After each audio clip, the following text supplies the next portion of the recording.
começando o Artigo 5º, um programa que leva até você temas que estão na Constituição Federal, que fazem parte do dia a dia de todos nós, cidadãos brasileiros. No programa de hoje vamos falar sobre a reforma do Código Penal, que promete atualizar uma das leis mais antigas do país. O artigo 5º determina que não há crime sem lei anterior que o defina, e nem pena sem previsão legal. E diz ainda que ninguém pode ser privado da liberdade ou de seus bens sem o devido processo legal. E para falar sobre a reforma do Código Penal, nós temos dois convidados no estúdio do Artigo 5º. Está aqui conosco o jurista Luiz Flávio Gomes. Ele é doutor em Direito Penal pela Universidade de Madrid e mestre pela Universidade de São Paulo, além de ser professor da matéria. Seja bem-vindo, doutor Luiz Flávio. A reforma do Código Penal é uma reivindicação antiga, não é mesmo? Sim, de fato o Código é de 1940. Nessa época o Brasil era um país agrário. Hoje o Brasil já é industrial ou pós-industrial em algumas regiões. Por exemplo, crimes informáticos. Em 1940 nem se falava em informática. Portanto, é preciso atualizar este código, que hoje tem uma série de lacunas absurdas. Por exemplo, crime de terrorismo não está no código, não está em canto nenhum. Precisa, porque o Brasil vem vindo Copa do Mundo, vem vindo Olimpíadas, vem vindo visita do Papa, então tem que ter o crime de terrorismo. O crime de organização criminosa, não existe isso no país. Então precisa atualizar o código, tem que ter o crime de organização criminosa, o crime de formação de milícia. Nós não temos no nosso código os crimes contra a humanidade. Ou seja, o código necessita, então, de criminalizar as coisas que não existem e precisa reformar muita coisa que já existe. E precisa ainda acabar com muitas coisas desnecessárias. Hoje no Brasil, calcula-se 1.400 condutas incriminadas. Mais ou menos 1.400. No novo código, nossa proposta é para cair para 800 condutas incriminadas. É preciso fazer uma reformulação global. A lei só é um pingo d'água no oceano. A lei faz parte de um sistema penal que é aplicado por um poder punitivo fático, que nós vamos falar disso tudo já, e o Brasil aí com 1.200.000 mortes nos últimos 30 anos, decorrentes deste sistema punitivo, a coisa é mais séria do que a gente imagina. E também está aqui conosco o advogado criminalista Marcos Vinícius Figueiredo. Ele é professor de Direito Penal e tem pós-graduação em Direito Penal e em Processo Penal. Seja bem-vindo, doutor Marcos Vinícius. Por que essa reforma demorou tanto a ser feita? Me parece que já existia uma movimentação dentro da dinâmica do que o professor Luiz Flávio Gomes já colocou. Houve uma proposta de alteração em 1992, na época o ministro Maurício Corrêa, salvo engano, presidido pelo Evandro Lins e Silva. E essa proposta ela parece que evoluiu até o ano de 2000, com várias discussões. O importante é ter em mente que o processo penal, o direito penal, ele integra um sistema, não é um sistema do qual ele isoladamente vai resolver todos os anseios da sociedade. É preciso também ter em mente que as aspirações de hoje são diferentes das aspirações que inspiraram o Código de 1940 e as próprias alterações de 1984. Então, a reforma ela é necessária, ela é importante, mas é preciso agir com muita cautela dentro da proposta e da sistemática dogmática do direito penal propõe para a sociedade. Mas é um trabalho que já vem sendo feito. É um trabalho que já vem sendo feito. Me parece só que muito rápido. E o Código Penal foi criado em 1940 e conta com 361 artigos. Muitos estão desatualizados e outros foram substituídos ao longo do tempo. Mas só agora está sendo feita essa reforma ampla. E o tema provoca tanta discussão que uma comissão de juristas foi criada para adequar o Código à nova realidade brasileira. Em 70 anos foram muitas transformações no nosso país. Mudanças de cultura, comportamentos, leis, mas esse ritmo não foi acompanhado pelo Código de Processo Penal. Criado em 1940, ele passou por várias alterações, mas nunca por uma reformulação. E nos dias de hoje, muitos pontos não batem com a realidade do brasileiro. Uma coisa que trata-se de sentimentos, com vidas humanas, e só agora abriu os olhos para isso, né? Muitas ações que eram consideradas crimes quando o Código foi criado não são mais, como o caso de adultério. Na época, quem cometesse traição no casamento poderia cumprir pena de 15 dias a 6 meses. Imagine isso nos dias de hoje. Hoje em dia mudou muito, né? O que é um relacionamento sério, o que não é, então eu não sei. Com tantos temas polêmicos, o Senado decidiu criar uma comissão especial para analisar e sugerir as mudanças necessárias. O trabalho foi coordenado pelo ministro do Superior Tribunal de Justiça, Gilson Dipp. A comissão de juristas elaborou o anteprojeto da reforma do Código Penal. O texto, com 543 artigos, deu origem ao projeto de lei em discussão no Senado. E nas ruas, este debate está longe de acabar. Se a pessoa é presa com uma quantidade de drogas ilícitas, né, isso já é um crime, né? Se você é liberado na primeira vez, isso não, para mim isso não existe. Se não fosse tanto atrás de usuário, mais atrás de quem está vendendo em quantidades grandes, acho que ia resolver, sim. A autorização do aborto em casos específicos também divide opiniões. Deveria estar na nossa rede pública. Deveria ser acessível. A mulher tem o direito de decidir se quer ou não ter aquela criança. Questão de educação, primeiro, porque se você liberar também o aborto ser legalizado, algumas pessoas vão usar isso como meio de não responsabilizar por atos antigos, né? Outro tema em pauta é a homofobia. A reforma do Código prevê prisão para agressões verbais e físicas contra homossexuais. Qualquer tipo de preconceito deve ser atacado, discutido e polemizado o tempo inteiro para ver se a coisa melhora, né?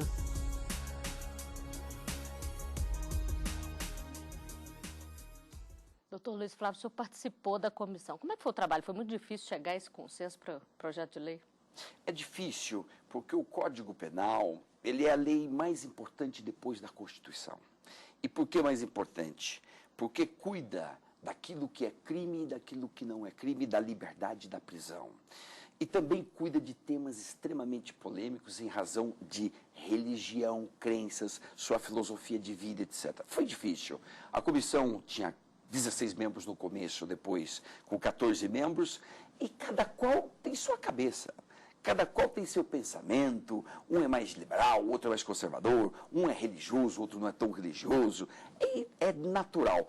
Coloque esses temas todos já aqui noticiados. Aborto, por exemplo, é uma polêmica infinita, porque mescla religião com direito. E aí, se você pega o seu dogma religioso e quer colocar dentro do Código Penal, vai dar conflito, vai dar problema. E no campo jurídico, a norma central é: ninguém pode ser privado da vida arbitrariamente. É o que está na Convenção Americana de Direitos Humanos. Então, ninguém vai tirar a minha vida arbitrariamente. Mesmo do feto. Ninguém tira a vida do feto arbitrariamente. Aí, vamos interpretar. O que é o arbitrariamente? Bom, é quando chega um doido e quer te matar e te mata. Aí não pode. Isso é proibido. Mas, por exemplo, pega o aborto anencefálico, onde o feto não tem crânio, ou não tem o crânio bem formado, não tem viabilidade de vida. O Supremo já disse que não é crime. Por que não colocar isto no Código Penal? Na nossa opinião, tem que colocar. Tá? Mas muita gente discorda porque vida é vida e tudo. Aí confunde religião com o direito. E, professor, doutor Marcos Vinícius, o que deve provocar uma polêmica aí? Eu penso, como um gancho da resposta do professor Luiz Flávio Gomes, se ele me permitir, que o anseio social ele é um paradigma da criação da norma. Mas o paradigma maior é a Constituição Federal. Então, dentro dessa dinâmica, a lei sozinha ela não vai estabelecer nenhum reflexo social e nem extirpar da sociedade a agonia social se ela não tiver uma dinâmica garantista. Então, separar, como disse o professor Luiz Flávio Gomes, a religião do direito é muito importante, até porque a história revela que o direito canônico não foi uma melhor forma, com o devido respeito aos que pensam de forma diferente, de organização social. Agora, é preciso ter em mente que toda lei ela deve aspirar ao anseio social, mas, sobretudo, os paradigmas que estão na Constituição Federal que estabelecem um tratamento igual a todos e uma organização social de todos. E a população também participou, doutor Luiz Flávio? Sim, foram feitas audiências públicas, bem menos do que eu acho que deveria. Deveria ter ouvido mais. Porém, de qualquer maneira, com pouca ou grande participação, a polêmica é inevitável. Estamos falando de um Código Penal que disciplina essas coisas terríveis como criminalizar a homofobia, como eutanásia. Nós estamos cuidando da eutanásia como um crime com pena pequena, pena baixa. Tem gente que não concorda com nada disso e acha o seguinte, há um grupo que diz que a eutanásia tem que ser permitida total, o outro grupo tem que ser homicídio total. Como chegar a um consenso, então, se as É difícil, são assim? são temas polêmicos, dificílimos. Vamos ver se o Congresso agora chega a esse consenso. Mas no Congresso, qual é a tendência? A tendência forte é cair para um populismo penal, demagógico, e já começa a falar em o quê? Em criminalizar os 16 anos. Isso é uma loucura, loucura. E aqui, esse é um ponto dos mais delicados. É se abaixa a idade ou não abaixa a idade. O Marcos acompanha bem, sabe que todo mundo, a polêmica é essa. E já dou minha opinião. É o seguinte, os menores são responsáveis só por 1% dos crimes violentos do país. 1%. 99% são maiores. De outro lado, de fato, quando um menor, doido, perverso, mata uma pessoa, claro que ficar só 3 anos, como o ECA prevê, é pouco. Então, amplia de 3 para 6, 7, 8, 10, quando é um crime grave. Mas mexe no ECA. Não tem que mexer no Código Penal, porque se colocarmos todos os menores por qualquer coisa, e vai colocar por qualquer coisa lá dentro, junto com criminosos do crime organizado, nós vamos transformar muitos amadores em criminosos profissionais. Para o senhor, doutor Marcos. A sociedade precisa ter em mente que esse populismo que se coloca aqui, ele é muito preocupante. O poder social, ele fica um pouco mitigado para que o legislador, quando faça a norma, ele possa equiparar a norma de uma forma ampla, atender os anseios de todos, ou da maior parte que for possível. Então, se o anseio social se projeta para a norma, a gente começa a subverter a concepção de um Estado democrático de direito. Então, me parece que a delegação de poder privado, para que o Estado possa nos coordenar de uma forma mais organizada, de uma forma isonômica, é o melhor parâmetro para a criação da norma. Em se tratando ainda de norma penal, que é uma das normas mais fascinantes de se estudar e cuja consequência natural é a restrição da liberdade. De tal sorte que, só acompanhando o ganho do professor Luiz Flávio Gomes, a redução da maioridade penal, ela não vai resolver absolutamente nada. Também comungo do entendimento de que o ECA é que deve ser reestruturado e não o nosso direito penal. No próximo bloco, você vai saber mais sobre a reforma do Código Penal. O artigo 5º volta já.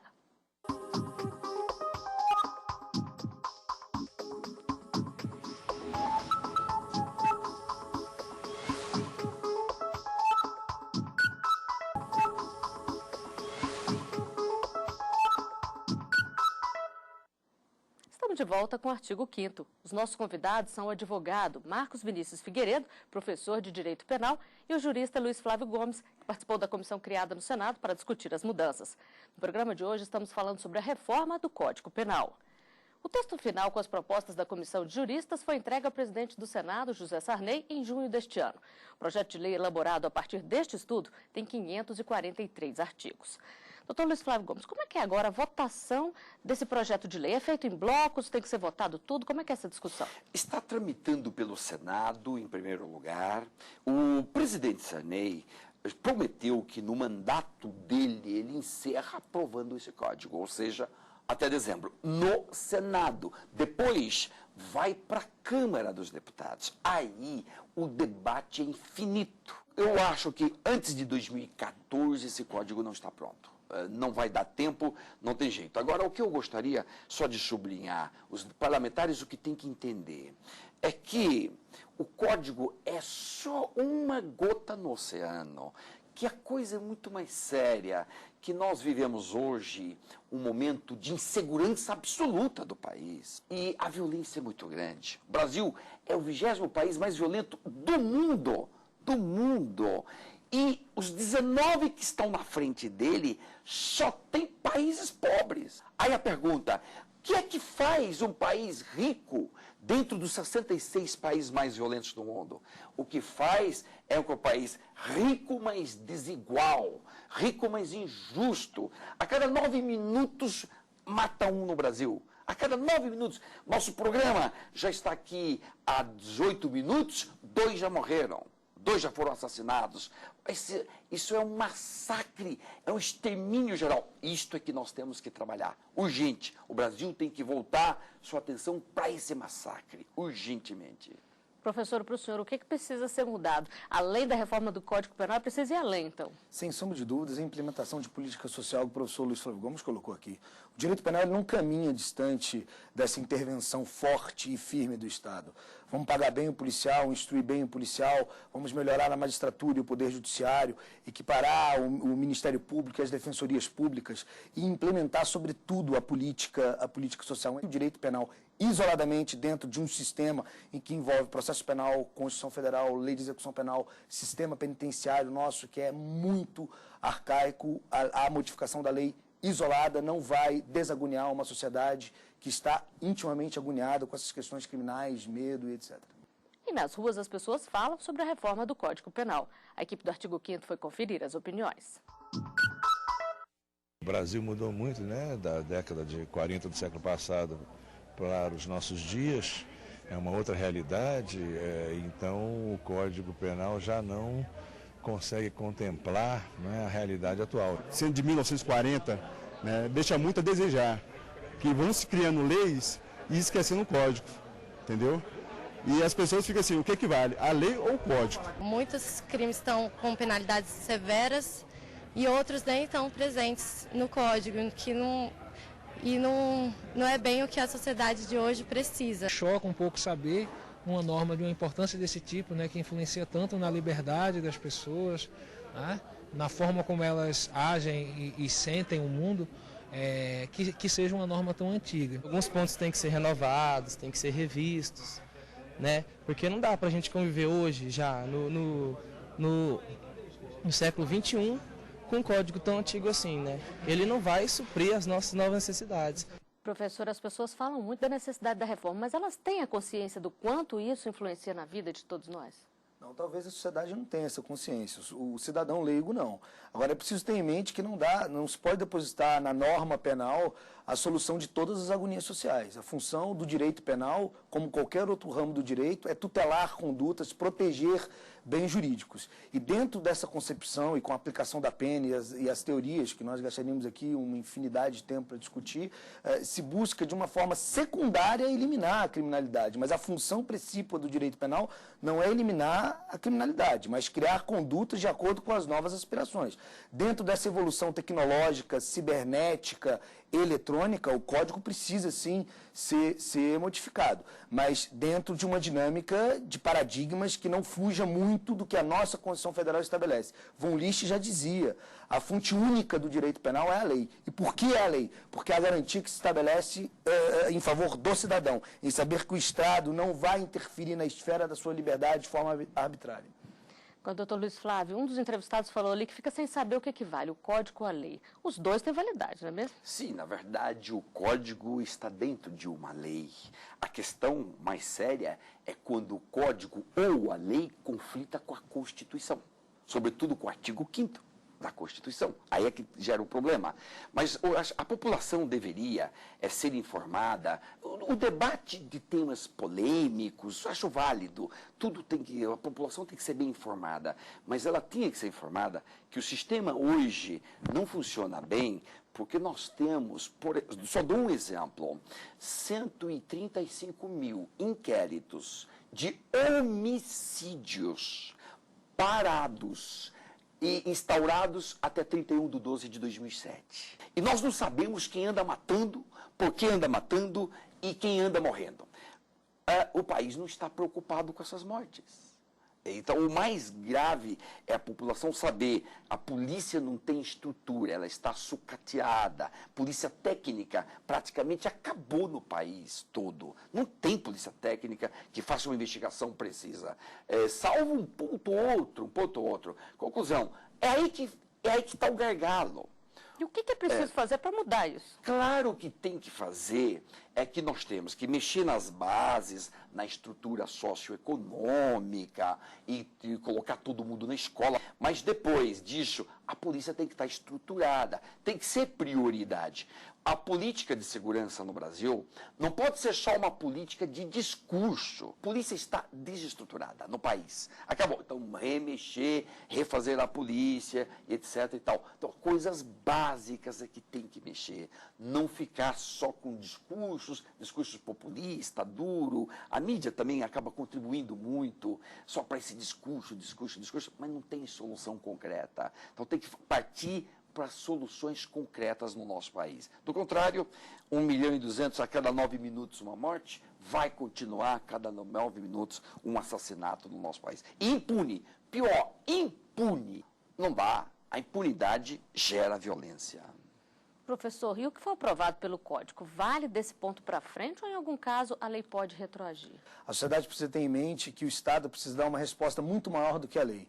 A reforma ela é importante, mas a implementação de política social ela é muito mais importante. Então a lei é uma resposta menor do que aquela que nós cidadãos merecemos. Bom, dentro da dinâmica da lei penal no espaço e no tempo, me parece que o artigo 5º ele não pode ser de forma alguma afastado, né? E de tal sorte que a lei mais benéfica ela vai retroagir ou ultraagir. Inclusive, o artigo 2º do Código de Projeto, ele já estabelece uma questão que gera polêmica na jurisprudência, que é a combinação entre leis, né? A lex tercia, conhecida como pegar o dispositivo benéfico de uma lei, sendo posterior ao anterior, e juntar com outra que não é da mesma época, do mesmo espaço e no tempo. Mas dentro da dinâmica do direito penal, a aplicabilidade dela é imediata para os fatos que ocorrerem na sua vigência, né? Retroagindo ou ultragindo dentro da dinâmica do caso concreto para sempre beneficiar. Doutor Luiz Flávio, e o caso das leis específicas, como a lei de tortura, por exemplo? Como é que ficam com a mudança do Código? Os crimes previstos nela vão ser incluídos no Código? Isso, o nosso trabalho na comissão, se existe uma virtude, esta.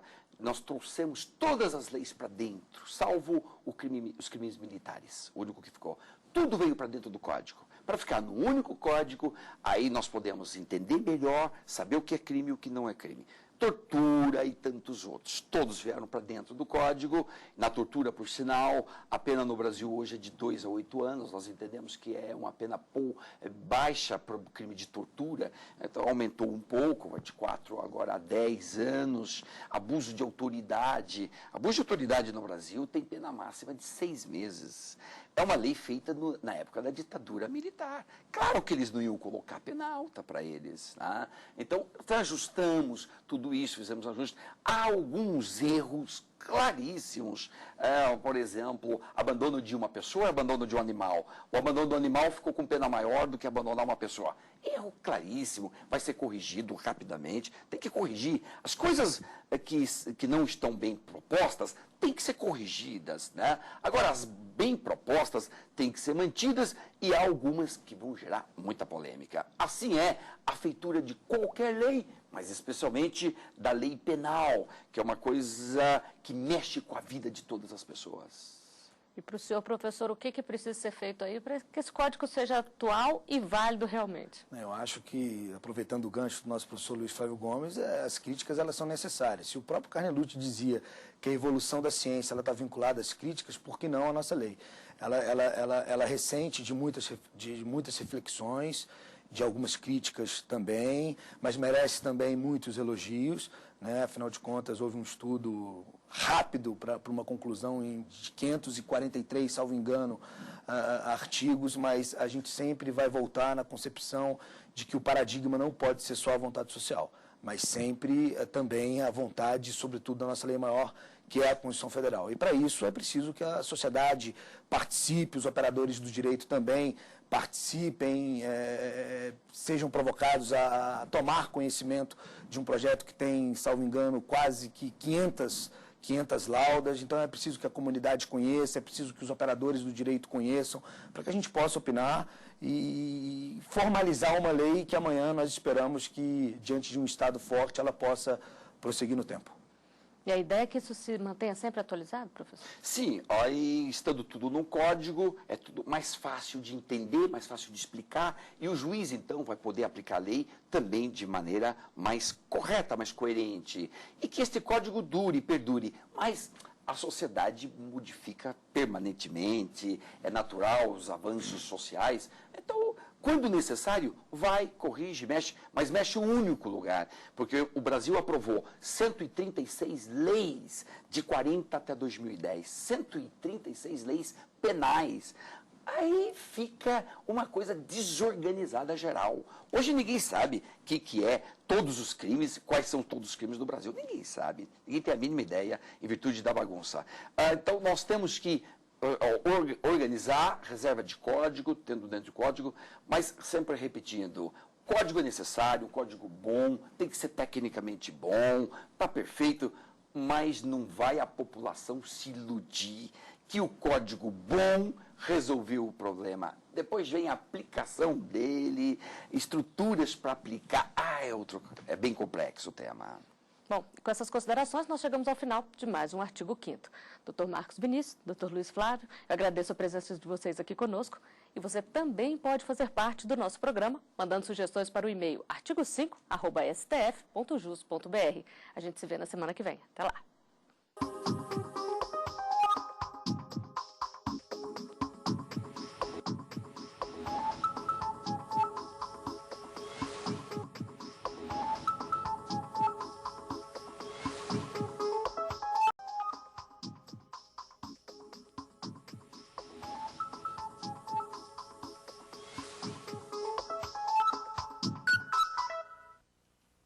Começando o Artigo 5º, um programa que leva até você temas que estão na Constituição Federal, que fazem parte do dia a dia de todos nós, cidadãos brasileiros. No programa de hoje vamos falar sobre marcas e patentes. O Artigo 5º determina que é assegurado aos autores de inventos industriais o privilégio temporário de sua utilização. A lei também protege as criações industriais, a propriedade das marcas e o nome de empresas, sempre levando em consideração o interesse social e o desenvolvimento tecnológico e econômico do país. E para falar sobre marcas e patentes, nós temos dois convidados no estúdio do Artigo 5º. Está aqui conosco o advogado Mauro Maia, procurador-geral do INPI, Instituto Nacional de Propriedade Industrial. Ele é especialista em direito da propriedade intelectual. Já bem-vindo, doutor Mauro. Essa é uma área que é incentivada e que tem crescido no Brasil? Eu posso dizer que hoje o Brasil vive um grande momento no campo da propriedade intelectual, né? Eu sou testemunho, pelo menos de 1988 para cá, é o período em que eu estou à frente da Procuradoria, funciono na Procuradoria-Geral do INPI, eu não vi até aqui um momento onde a propriedade intelectual e industrial em particular tivesse tanto foco, fosse tão disseminada e estivesse ganhando tanta conscientização por parte, inclusive, do próprio governo. E também está aqui conosco o advogado José Walter Queiroz Galvão. Ele é especialista em propriedade intelectual e professor do Centro Universitário de Brasília, UniCeub. Já bem-vindo, doutor José Walter.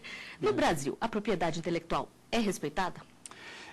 Na verdade, Flávia, a propriedade intelectual ela é um pouco ainda desconhecida, né? O que não significa dizer que não haja uma legislação boa e que isso não significa dizer que haja efetivamente um desrespeito à propriedade intelectual. O que há, na verdade, é um desconhecimento dos regramentos sobre propriedade industrial. Então, não se pode dizer que haja efetivamente um desrespeito, mas ainda existe uma dificuldade dos inventores de saber a quem tem que recorrer, como que tem que recorrer, o que fazer para obter uma patente, na verdade. Então é isso que nós vamos tentar esclarecer aqui. Isso. E mais do que ter uma boa ideia e colocar em prática, quem inventa um produto tem que ter o cuidado de reconhecer a patente. E mesmo assim, corre o risco de ter que brigar na justiça para receber pela invenção. É o que acontece com o autor do Bina, que apesar de ter revolucionado a telefonia, não consegue receber pela ideia. O gesto é automático. Quando o celular toca, você imediatamente olha quem está chamando antes de atender a ligação. O que muita gente não sabe é que esta comodidade só é possível graças a um brasileiro. Nélio Nicolai é o inventor do Bina. Em 92, quando começou a surgir centrais celular e tal, no mundo não tinha identificação de celular. Você recebia a chamada e ficava piscando e falando assim, call, ou chamando, né? E todo mundo reclamava disso. E é graças a Nélio que 6 bilhões de telefones usam o identificador de chamadas em todo o mundo. Só no Brasil, são mais de 247 milhões de aparelhos. O problema é que mesmo tendo inventado e patenteado o Bina, Nélio até hoje não consegue receber pela ideia, que revolucionou a telefonia. A lei diz o seguinte: o titular da patente, que sou eu, que através da minha empresa, pode proibir todo mundo de usar ou pode cobrar das pessoas. E infelizmente houve uma inversão nisso aí. Hoje todo mundo usa, menos eu. Eu não posso cobrar de ninguém. Até hoje eu não recebi um centavo e tenho que sobreviver. A patente levou 5 anos para ser concedida. Ela foi examinada detalhadamente e confirmada. Mas as empresas de telefonia que usam o serviço entraram na justiça. Briga que se arrasta desde 98. O processo agora está em grau de recurso. O advogado diz que uma decisão favorável significa muito mais do que o reconhecimento para o autor da ideia. Além de movimentar a economia brasileira, com o pagamento de royalties, pode incentivar novos inventores. A vitória nesse processo ela é emblemática. Ela é emblemática do que representa o reconhecimento da inteligência brasileira, o que pode representar como caminho aberto para novos inventos, novas patentes e até incentivar a que se faça. Porque que incentivo terá um inventor de descobrir uma patente, ter custos, realizar uma série de realizações, se depois tem uma via crucis para reconhecer o seu direito? Nélio sabe o quanto sua luta é importante e, enquanto espera pela decisão, se satisfaz em ver como a invenção ganhou o mundo. Só a satisfação de ter um invento e estar incentivando o Brasil a mudar essa característica dele, ser reconhecido, não pelo que ele é hoje, mas pelo que ele é realmente, que é a inteligência nossa, a criatividade, eu já me levou com satisfeita. Eu posso estar no elevador, em qualquer lugar que eu estou, até vendo novela, vendo filme americano, né? A pessoa atende, pega o celular e olha a primeira coisa para olhar quem é que está ligando. Para mim é como se fosse a primeira vez. É uma sensação que é difícil até de explicar. Doutor Mauro, se a patente foi reconhecida, por que essa briga se arrasta há tanto tempo e é tão difícil vencer? É um contencioso, né? É um contencioso onde envolve muitos interesses econômicos, quer dizer, há uma discussão onde a verdade absoluta do senhor Nélio Nicolau é questionada por uma outra parte e o NPI é parte também dessa ação judicial. O NPI tem um posicionamento atual onde reconhece parte do invento do senhor Nélio Nicolau. Então, o NPI, o que significa dizer isso? Significa dizer que parte daquela patente que foi concedida pelo NPI e que depois veio a ser questionada no âmbito do judiciário, para o NPI significa que ele tem direito, sim, à parcela daquilo que ele foi concedido pela autarquia. Então, é uma discussão que tem questões técnicas envolvidas e que estão sendo discutidas no âmbito judiciário, onde peritos, assistentes técnicos estão se pronunciando e que demanda realmente esse tempo. É um tempo que não é o que nós gostaríamos que fosse, mas é que tantas implicações de natureza técnica que estão sendo produzidas nesse processo que levaram com que não tivesse a decisão até o momento, né? Mas é um caso que é realmente, como disse o advogado, emblemático, né? Porque mesmo assim, para não ficar também a falsa impressão de que não se pode extrair do direito patentário, né, aquilo que realmente o sistema busca conferir ao inventor, ou seja, a proteção, o direito exclusivo e a obtenção dos valores econômicos que dela decorrem. Né? Agora, doutor José Walter, esse tipo de briga é comum ou nesse caso é porque envolve muito dinheiro em empresas estrangeiras? Olha, na verdade, esse caso do Nélio é um caso realmente sui generis. Eu acho que tem diríamos assim, eu diria que no âmbito da propriedade industrial, em termos econômicos, eu acho que esse é o maior caso que existe no mundo hoje. Não vejo nenhum outro caso comparado no mundo em termos financeiros. E isso tem um peso muito grande. O que acontece? Complementando o que o Mauro falou aqui e o que eu disse, não é que não exista uma legislação aplicável, não é que não exista uma deficiência legislativa. Não, existe uma legislação boa. O INPI, ele atua com seriedade nos processos, mas o que acontece é a falta de conhecimento. E essa falta de conhecimento acaba atingindo quem? O próprio poder judiciário. E isso é uma situação muito grave, porque a partir do momento que o próprio Poder Judiciário desconhece algumas questões que envolvem a propriedade industrial, os inventores sofrem e acabam não reconhecidos por aquilo que eles inventaram. O que precisa, então, para poder aumentar esse conhecimento? Olha, eu acho que uma política de reconhecimento, aí eu acredito que seria algo onde o governo ele precisa efetivamente intervir para que haja uma política de reconhecimento. Eu vou dar um exemplo para você. Por exemplo, se eu falo para você sobre Leonardo da Vinci, você já vai ter uma ideia de quem é. Michelangelo, você vai ter uma ideia de quem é. Grambel, Gutenberg, você tem uma ideia de quem é. Mas se eu falo para você, se eu menciono, por exemplo, Bartolomeu Guzmão, quem será esse sujeito? É um brasileiro que inventou o balão a gás. Se eu falo para você de Andreas Pavel, quem é esse sujeito? É o precursor do MP3 brasileiro. Né?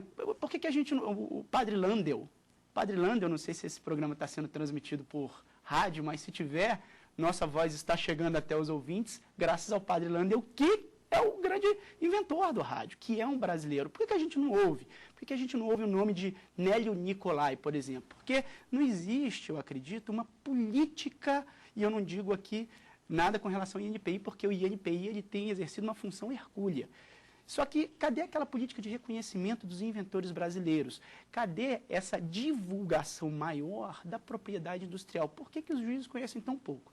A partir do momento que você tem uma patente concedida, uma carta de patente já homologada pelo INPI, e que o INPI já se manifestou em um processo, falando que essa patente é legítima, por que o único que não recebe dinheiro a partir dessa patente é o inventor? Por que o inventor hoje, coitado, está sendo despejado do seu apartamento, enquanto a patente rende no mundo algo em torno de 17 bilhões de dólares? Ele não recebe um centavo. Então, o que eu acredito é que haja uma deficiência nessa política de reconhecimento. O INPI ele trabalha de um lado, procurando reconhecer, mas acaba isolado. Né? Trabalha contra empresas multimilionárias. Né? Então, acho que essa é a deficiência. Doutor Mauro, o que é preciso fazer? Brigas como essa, por exemplo, elas desestimulam outros inventores? Não, é isso que eu quis me referir anteriormente. Não pode servir como desestímulo. Né? Na verdade, faz parte do negócio. A patente envolve... É um risco que se corre. É o risco. Né? Então, a patente confere, sim, o direito exclusivo àquele inventor que produziu aquele conhecimento. Né? Agora, isso não significa dizer que a segurança jurídica existe com o título, que a propriedade que é conferida pelo Estado através do INPI. Então, havendo um questionamento, como houve no caso do Nélio Nicolau, isso ele vai ter, é a patente que lhe dá o direito de ir ao judiciário ali e dizer, né, que aquele invento, aquele conhecimento nasceu da ideia dele. Né? Agora, o que envolve, permeia essa questão? São questões relacionadas ao judiciário, sim, né? Mas eu posso dizer que hoje há uma evolução substantiva no judiciário, notadamente aquele que funciona no Rio de Janeiro, o Tribunal Regional Federal da 2ª Região, onde ali nós já temos a especialização da matéria no âmbito do judiciário.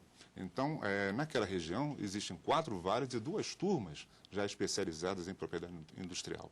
Então, isso está dando uma qualidade maior, uma celeridade maior, inclusive, nas decisões judiciais que transitam e tramitam para aquela região. Então, hoje, o magistrado que atua em uma dessas varas ou uma dessas turmas, ele tem a condição, né, porque ele está julgando aquela matéria, né?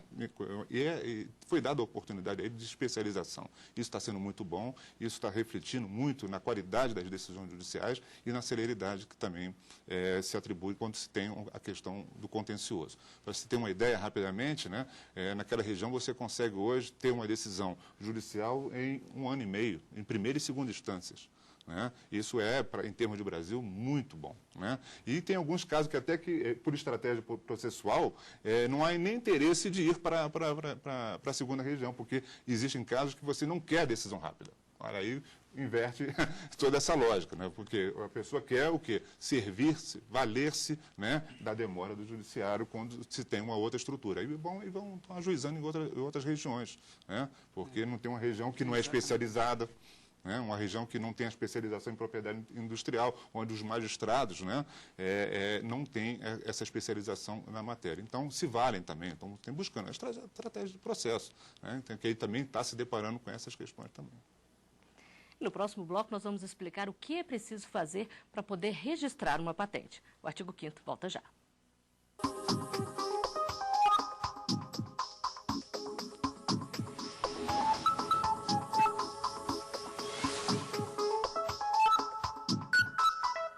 Estamos de volta com o artigo 5º. Os nossos convidados são o advogado José Walter Queiroz Galvão, especializado em propriedade intelectual, e o advogado Mauro Maia, procurador-geral do INPI, Instituto Nacional de Propriedade Industrial. No programa de hoje estamos falando sobre marcas e patentes.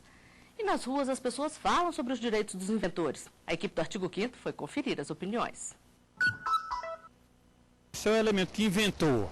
Ele teve a ideia, que veio na mente dele. Então eu creio que ele deveria ganhar no mínimo alguma coisa. Ele teve a ideia, então quem tem que ganhar é quem inventou, né? Não é muito regulamentada a questão da patente no Brasil, como no exterior, por exemplo. A nossa legislação não é eficiente como de alguns outros países, né, que alcançaram um nível de proposta para esse tipo de criatividade humana que é interessante. Aqui não existe isso. Falta melhorar muito ainda. Doutor José Walter, falta melhorar muito mesmo ou, como o senhor estava dizendo, falta maior conhecimento? Em termos legislativos, nós temos já um avanço. Acho que o Brasil, inclusive em determinadas situações que envolvem a propriedade intelectual, e aqui a propriedade intelectual envolve tanto o direito autoral quanto o direito de propriedade industrial. Eu acho que nós temos uma legislação boa, não é uma legislação ruim, é uma legislação que tem como, no que diz respeito à propriedade industrial, tem um órgão especializado, o INPI, que está dando esse apoio, mas acredito que ainda haja uma falta de disseminação daquilo que auxiliaria o titular de uma ideia a ganhar dinheiro com essa ideia, né? Como ele pode fazer, aonde ele pode ir. Se nós temos, por exemplo, a defesa do consumidor sendo tão propagada na televisão, né, se propagando tanto o Código de Defesa do Consumidor, por que a gente também não propaga a Lei de Propriedade Industrial, 9279, de 96? Né? Então, eu acho que um pouco mais de disseminação do que é a propriedade industrial, de como que o inventor pode se proteger, eu acho que seria interessante. Doutor Mauro, então como é que o inventor pode fazer para poder ser reconhecido, para poder garantir os seus direitos? Qual é o passo a passo? Eu queria só um parênteses primeiro, dizer que eu também comungo com a ideia, o pensamento de que o Brasil dispõe hoje de uma grande legislação de propriedade industrial, né? Não é por falta de comando legal que a propriedade industrial é pouco conhecida. Ela é por uma questão de natureza também, da própria economia. Era uma economia que não se dava a condição de produzir o conhecimento interno no país, né? Era uma economia que buscava lá fora, importava, na verdade, o conhecimento. Isso está mudando. O Brasil está hoje encontrando um patamar econômico diferenciado do que era antes, né? E com isso, nessa esteira, naturalmente está surgindo o assunto da propriedade industrial. Então, em razão da mudança do status econômico que o país hoje se depara, a propriedade industrial, naturalmente, né, ela também está crescendo. Nós encontramos hoje políticas de desenvolvimento econômico lançadas pelo governo, colocando a propriedade industrial, a inovação, como um dos carros-chefes da economia, né? Então, a consciência de que o elevar do patamar econômico do país, ele necessariamente vai ter que passar pelo aumento da inovação. Então, sem inovação, o Brasil não vai conseguir chegar, por uma questão óbvia, a um patamar econômico de desenvolvido. Então, passa por aí. Agora, a legislação, com isso, né, as pessoas, a indústria, né, vai tomar melhor conhecimento do que vem a ser a propriedade industrial, a importância da propriedade industrial num cenário econômico. Então, isso está vindo naturalmente, está surgindo naturalmente. Fora isso, paralelo a isso, o INPI tem feito um trabalho grande, né, de disseminação da matéria. Então, o INPI trabalha, funciona com a CNE, SEBRAE, dentro das secretarias de comércio estaduais, enfim, dentro das universidades. As universidades hoje estão começando a ter conhecimento da importância da inovação. São as incubadoras, os núcleos de inovação tecnológica, enfim, isso tudo está sendo capilarizado. e mostrando a importância da propriedade industrial. E hoje se fala muito. Eu, como eu falei no início do programa, eu sou testemunha de um momento singular sobre a propriedade industrial. Eu acho que esse programa é um exemplo de como a gente está começando a tratar diferentemente a matéria, né? Porque até então era impensável, né? Você trazer para um programa uma discussão relacionada à propriedade industrial. Então isso aqui, o programa de hoje é um exemplo disso, né? E como é que as pessoas fazem para poder registrar uma marca ou patente? Marcas e patentes, você tem que se dirigir ao NPI e buscar lá o registro, né? Então é o NPI que é o único órgão responsável e autorizado para conferir a propriedade industrial no Brasil. Doutor Zé Walter, e no caso de um invento como o BINA, que é usado pelo mundo todo, vale a legislação de qual país? Do Brasil, de outros países? Como é que fica isso? Olha, na verdade, o Brasil ele aderiu a uma série de tratados internacionais que regem a matéria. O que significaria dizer que, a partir do momento que nós temos, por exemplo, uma determinada patente registrada aqui no INPI e seguindo determinados requisitos, obviamente específicos do próprio INPI, essa patente ela poderá sim ter validade em âmbito internacional, justamente por conta de vários tratados que o Brasil aderiu. Inclusive, o primeiro tratado que o Brasil aderiu há muito tempo atrás, que foi o Tratado de Paris, que trabalhava com a propriedade industrial. Então, diríamos assim, não é que se aplique especificamente uma legislação de um país, mas quando a questão sai do país, a visão que se tem é uma visão internacionalizada. Porque, né, na parte econômica, o que vale é a legislação local. Então, a patente depositada e registrada, concedida no Brasil, ele tem o inventor vai ter o direito de excluir terceiros, né, de utilizar aquele conhecimento dele no país. Agora, aquele conhecimento que foi registrado no país, ele vai servir de referência para todo mundo. Ou seja, aquela novidade que foi produzida no país, ela exclui em outros países, quer dizer, para você não ter outra patente. Agora, o direito econômico daquele que depositou aqui no Brasil, ele só vai poder se valer no país, né, em razão daquela legislação local. O caso do Nelly, por exemplo, que é um caso mundial, ele vai acabar tendo um reflexo da legislação brasileira sobre os outros países, como o doutor Mauro falou. E aproveitando-se também um gancho da importância da aplicação da lei e do próprio registro, né? E aproveitando também o que o Dr. Mauro falou na pergunta anterior, da importância efetivamente da patente em termos econômicos, né? Se a gente for pensar, hoje a gente está discutindo muito a questão do pré-sal, que renderia para o Brasil, não sei, algo em torno de 20 bilhões, né?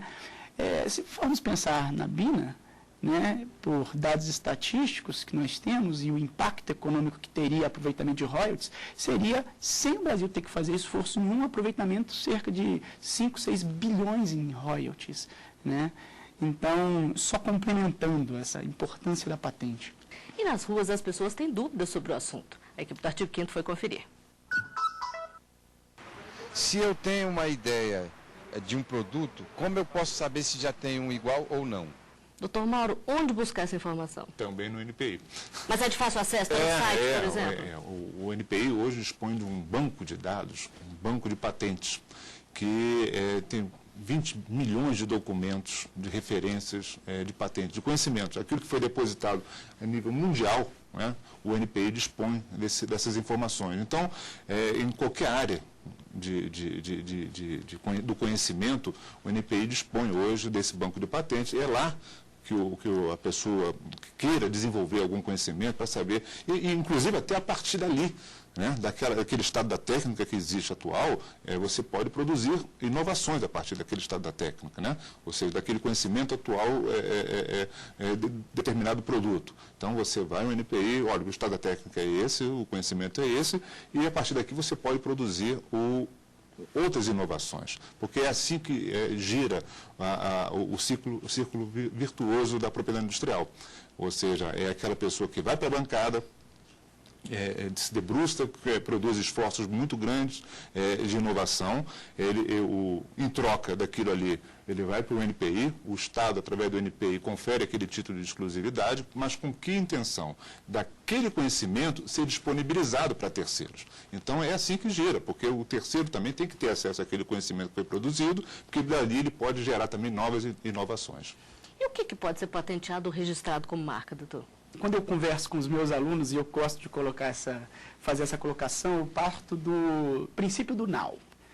Aquilo que é dotado de novidade, de atividade inventiva e de uso industrial, por isso que eu falo NAU, now, é algo que pode ser, sim, objeto de patente. Né? Então, quando eu trabalho com a novidade e a atividade inventiva, aproveitando aqui o que o Dr. Mauro falou, eu parto de certos aspectos comuns. Ou seja, existem várias coisas que estão naquilo que a gente chama de estado da técnica, que o nosso conhecimento, na verdade, se pauta em coisas que já existem. E aí nós, por meio da criatividade natural do ser humano, nós moldamos aquelas coisas que já existem para que nós possamos construir algo novo, algo que tenha um efeito diferenciado. Né? Então, quando nós temos essa conjunção desses fatores, novidade, atividade inventiva e uso industrial, nós vamos ter algo que, juntando os elementos naturais, constituirá uma coisa nova, que tem um efeito novo e que aí sim poderá ser objeto de patente. Nós temos mais uma pergunta, vamos ver? Se alguém roubar a minha ideia, o que eu devo fazer? Doutor José Walter, qual que é o procedimento nesse caso? Que tipo de provas a pessoa tem que reunir? Olha, primeira coisa é a seguinte, existem dois momentos distintos. Existe o momento em que é anterior à concessão da patente, né? E existe aquele momento que é posterior à concessão da patente. Então, quando se trata do momento anterior à concessão da patente, a própria legislação concede uma coisa que se chama período de graça. Então, vamos supor que você criou algo efetivamente novo, que tem aquilo que a gente chama do now, novidade, atividade inventiva e uso. Então, se você por alguma razão tiver divulgado isso, mas esse produto é algo novo, é um efeito diferenciado, é uma invenção mesmo, a legislação ela confere a este indivíduo o período de graça, ou seja, durante um ano aquilo pode ser comercializado, explorado, sem que você tenha ainda a carta patente, mas aí para você provar em juízo que aquilo efetivamente é seu, vai ser um pouco mais difícil, porque você vai ter que reunir uma série de provas, né, elementos circunstanciais que você vai ter que apresentar para o juiz para mostrar que aquilo efetivamente é seu. Mas você tem esse direito nesse prazo que a gente chama de período de graça, que é o prazo de um ano. Aí você tem que registrar a patente, porque senão você vai acabar perdendo o seu direito. E aí tem um segundo período, que é o período pós-patente. No período pós-patente, quando você já tem a patente na mão, é muito mais difícil roubarem a sua ideia, o seu invento. Porque é justamente a patente que legitima o seu direito sobre aquilo que foi inventado. Doutor Zé Mauro, só para a gente terminar aqui, por quanto tempo uma patente fica particular e quando ela cai em domínio público? A patente, existem dois tipos de patente, a patente de invenção e a patente de modelo de utilidade. A patente de invenção é aquela que você produz algo novo, né? E essa tem um período de vigência de 20 anos, contados da data do depósito. A patente de modelo de utilidade é aquela que dá um incremento naquilo que já é conhecido, essa tem 15 anos. É uma patente que tem um prazo inferior, menor de vigência. Né? E nesse período você tem o período exclusivo. Né? Então, ninguém pode produzir a não ser aquele detentor daquela patente. E todos os direitos econômicos oriundos daquela patente têm que ser revertidos para o titular, que pode, nada o impede de fazer um contrato de licença de uso daquela patente. Pode ceder ou vender a patente, pode ceder, pode vender e pode autorizar também o uso e ter dali os benefícios ali em royalties daquilo. Isso vale também para as marcas? O prazo de vigência de uma marca, ele vale por 10 anos, mas é possível a renovação a cada decênio, né? Então, você pode, enquanto tiver interesse, fazer a renovação daquelas marcas e ter as marcas aí, como Coca-Cola aí, que vão lá de 1800 e alguma coisa, né? Então, e diferente da patente. A patente não. A patente é um período de 20 anos ou de 15 anos, onde acabou, não há como prorrogar aquela vigência, né? Então, há um interesse social. Aí aquilo cai no domínio público, né? Então, por quê? Porque a ideia, o sentido do sistema de propriedade industrial é fazer com que confira um incentivo ao que ele inventou, né, para produzir, para poder oferir lucros daquilo ali, né, mas ele disponibilizar aquela ideia também para terceiros. Então, com isso, por quê? Porque isso é que vai promover, né, o desenvolvimento econômico, tecnológico e social do país. Bom, nós estamos chegando ao final de mais um artigo 5º. Dr. José Walter Queiroz Galvão, Dr. Mauro Maia, eu agradeço a participação de vocês aqui conosco e a gente se vê na semana que vem. Até lá!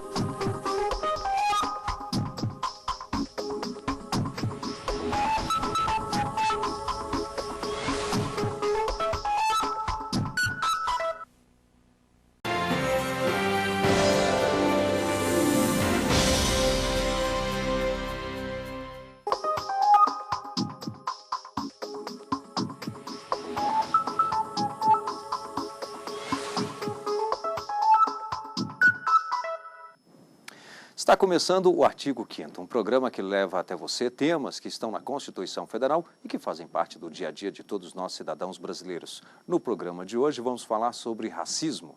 O artigo 5º garante que todos são iguais perante a lei, sem distinção de qualquer natureza, e define a prática de racismo como crime inafiançável e imprescritível. E para falar sobre o que tem sido feito para combater o racismo, nós temos aqui dois convidados no estúdio do Artigo 5º. Está aqui conosco Josefina Serra dos Santos, ela que é secretária da Promoção da Igualdade Racial do Distrito Federal. Seja bem-vinda, secretária. O que pode ser considerado um ato de racismo?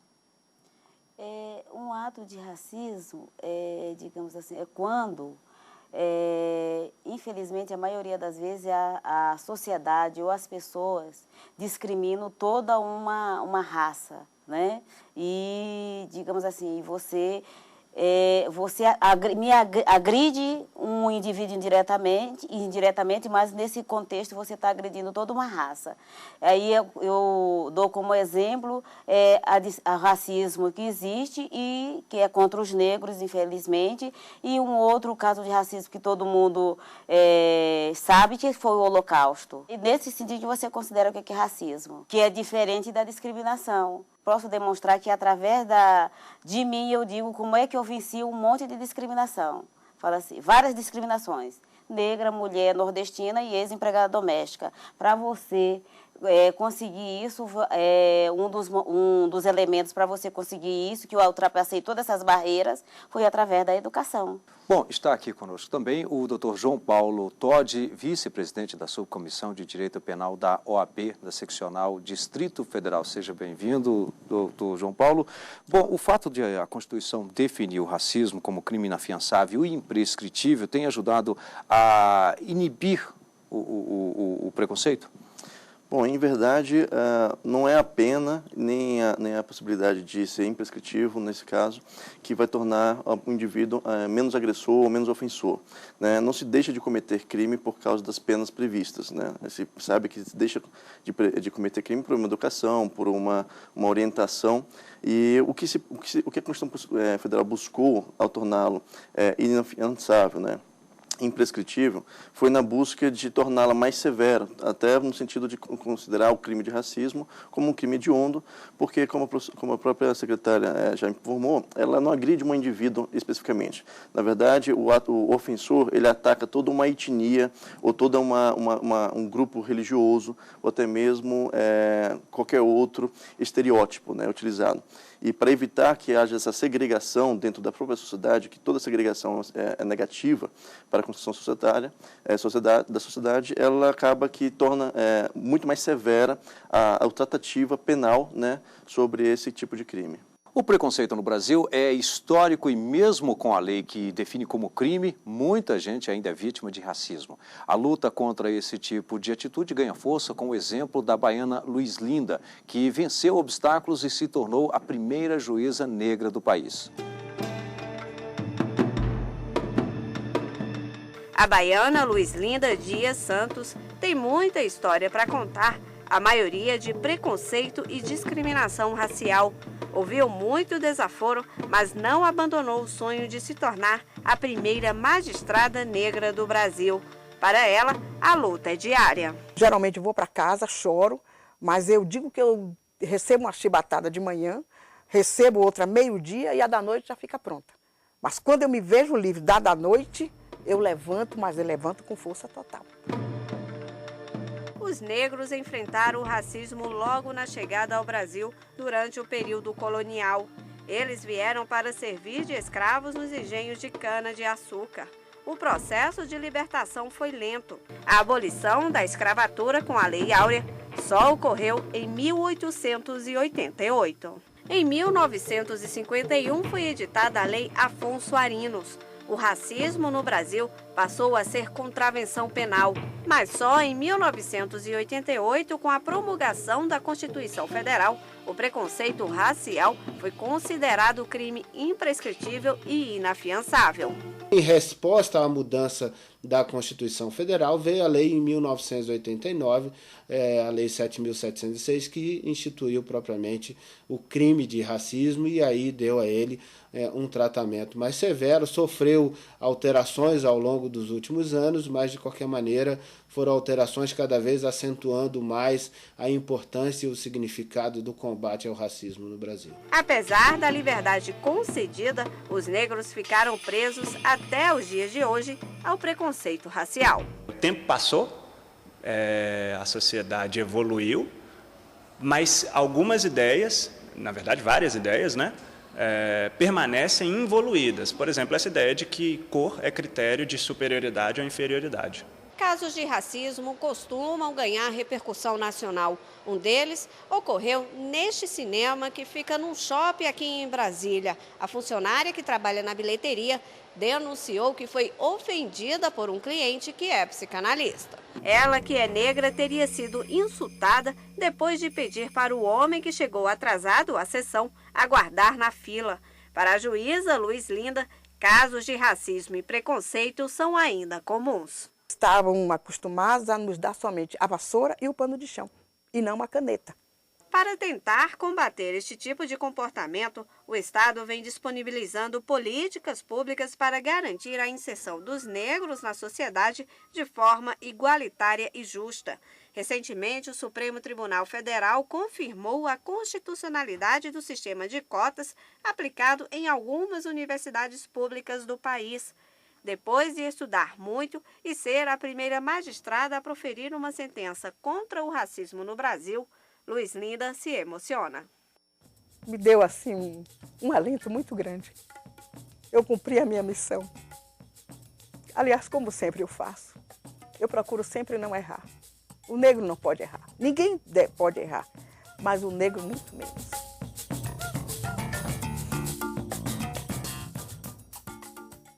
Bem, doutor João Paulo, você que está aí no dia a dia nos tribunais, casos como o da juíza, ou seja, uma magistrada, são raros? Bom, eu posso dizer que hoje não são tão raros quando se pensavam e quando se era há alguns anos atrás. É verdade que até meados de 10 anos atrás a gente tinha grande dificuldade dos negros ascenderem a qualquer uma profissão que tivesse uma repercussão, que tivesse competências e poderes, né?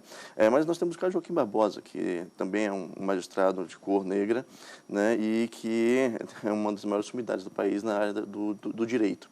Mas eu digo isso não só nessa seara, não. Então, temos nas searas tanto de empresários quanto diretores de grandes empresas multinacionais, presidentes como do HP Brasil, também era negro, e a gente tem aí uma leva de pessoas que vêm ascendendo, mas não só a questão negra. Eu sempre busco informar, lembrar que o racismo não é apenas contra a etnia em si, né? E aí também vale depois salutar a diferença entre injúria racial, que a própria secretária já havia mencionado, quando é contra o próprio indivíduo em específico, e quando é o racismo em si, que tem grandes distinções legais, inclusive na imprescritibilidade.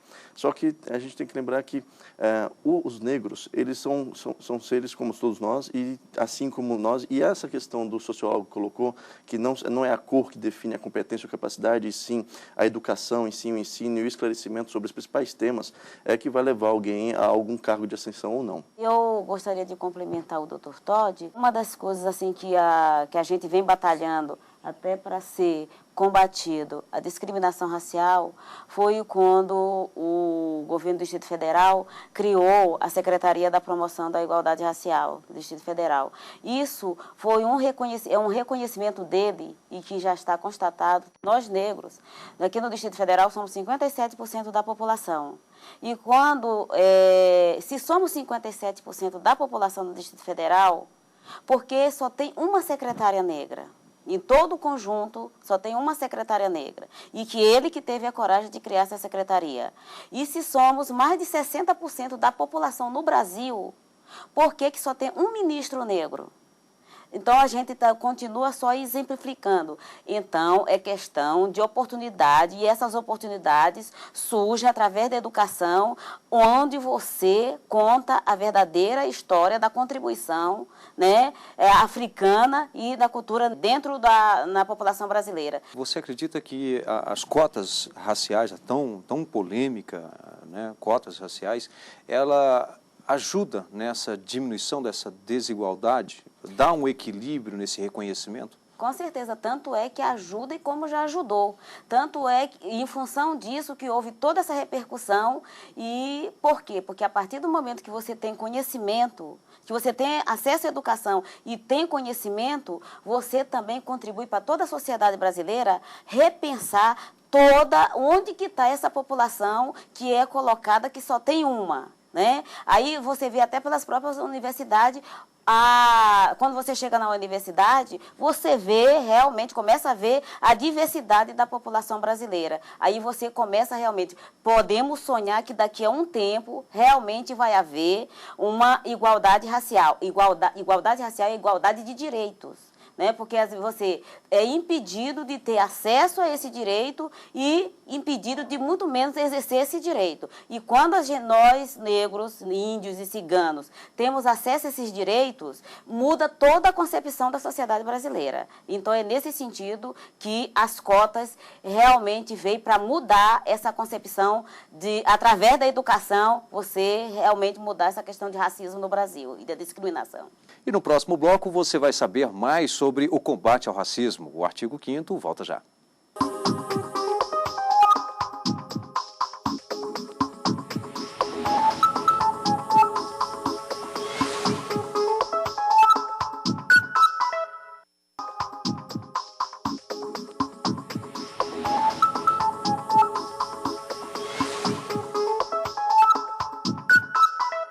Estamos de volta com o artigo 5º. Os nossos convidados são Josefina Serra dos Santos, secretária da Promoção da Igualdade Racial do Distrito Federal, e João Paulo Todd, vice-presidente da Subcomissão de Direito Penal da OAB-DF. No programa de hoje estamos falando sobre racismo. Violência é um problema que atinge toda a sociedade, mas entre suas maiores vítimas estão jovens e negros. Dados do Ministério da Saúde mostram que 53% dos homicídios registrados no país vitimam pessoas jovens. Destas, mais de 75% são negras. E enquanto a morte de jovens brancos caiu entre 2000 e 2010, o número de mortes de jovens negros subiu de 14.055 para mais de 19.200 no mesmo período. Bem, secretária, como vimos aí, os números mostram bem, há uma violência entre jovens e, em especial, negros. E aí eu queria que a senhora comentasse tanto esses números e mais um fator. Esses jovens e negros sofrem muita violência por parte da polícia, e aí é o Estado, inclusive, agindo? Essa questão da violência contra a juventude, principalmente a juventude negra, infelizmente tem todo um histórico, né? E hoje é percebido que não ter tido acesso à educação, à informação, a maioria dos negros moram na periferia e a juventude não seria diferente. E quando você não tem acesso à educação, acesso a trabalho,